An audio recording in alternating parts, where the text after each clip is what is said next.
आपकी गाड़ी से हो किसी की मौत तो हो जाती है जेल। यहाँ विमान में हुई 265 की मौत, क्या एयर इंडिया पर भी होगा कोई एक्शन?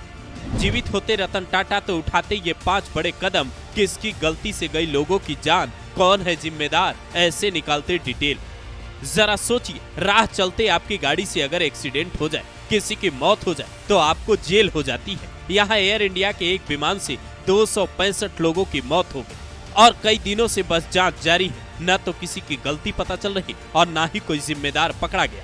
ये सच है कि ऐसे हादसों का पता तुरंत नहीं चलता, लेकिन रतन टाटा अगर जीवित होते तो वो 5 ऐसे कदम जरूर उठाते जिससे अलग संदेश जाता। ये तस्वीरें साल 2008 की है, जब रतन टाटा को ताज होटल की घटना की जानकारी मिलती है। वो तुरंत होटल के बाहर पहुंचते हैं, मना करने के बाद भी घंटों वहीं खड़े रहते हैं और फिर सबके लिए मदद का ऐलान भी करते हैं। यहाँ भी टाटा ग्रुप ने मृतकों के परिजनों को 1-1 करोड़ रुपए मुआवजा देने का ऐलान किया है, लेकिन रतन टाटा क्या करते इसका अंदाजा भी सुन लीजिए। तो पहले वो सुनिए, फिर बताते हैं अगर एयर इंडिया की इसमें तनिक भी लापरवाही मिली, जैसे दावे सोशल मीडिया पर किए जा रहे हैं कि विमान में कई चीजें खराब थी, तो क्या एक्शन हो सकता है।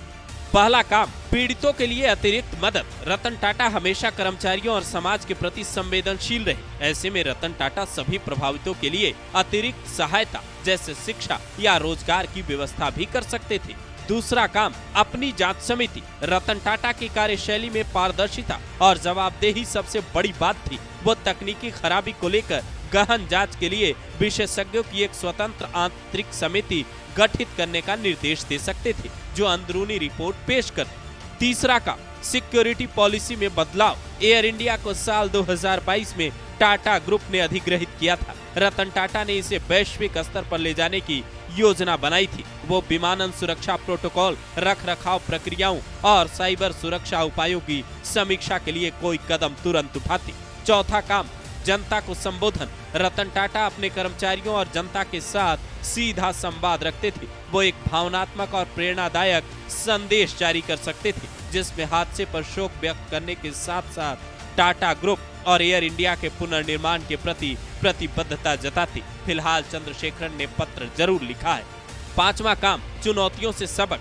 रतन टाटा हमेशा चैलेंज को स्वीकार कर आगे बढ़ते थे। वो ऐसे हालात में जांच के बाद विमानों की खरीद, पायलट प्रशिक्षण में निवेश और ग्राउंड हैंडलिंग प्रक्रियाओं में बड़े स्तर पर सुधार के आदेश दे सकते थे। अगर जांच में कोई कमी निकलती तो उनका एक्शन भी बड़ा होता। 9 अक्टूबर 2024 को रतन टाटा की मौत के बाद पूरा देश न सिर्फ दुखी था, बल्कि आज भी रतन टाटा को याद कर भावुक है। उनके काम करने का तरीका न सिर्फ हिंदुस्तान बल्कि दुनिया के कई बड़े बिजनेसमैन को भी प्रभावित करता था। आज इस हादसे के बाद से एयर इंडिया से लेकर बोइंग कंपनी तक पर सवाल उठ रहे हैं। हर कोई ये जानना चाह रहा है कि आखिर ये हुआ कैसे। इसकी जांच में 8 एजेंसियां लगी है, जिनका जो काम है वो लोग करने में लगे और एयर इंडिया के लिए ये घटना एक बड़े झटके की तरह है। उसे एक कंपनी के तौर पर न सिर्फ अपनी दिक्कतें भी ढूंढनी होगी, बल्कि ये भी तय करना होगा कि रतन टाटा के विरासत को, रतन टाटा के सपनों को सही से आगे बढ़ाए। फिलहाल एयर इंडिया पर 2 यात्रियों ने जैसे आरोप लगाए हैं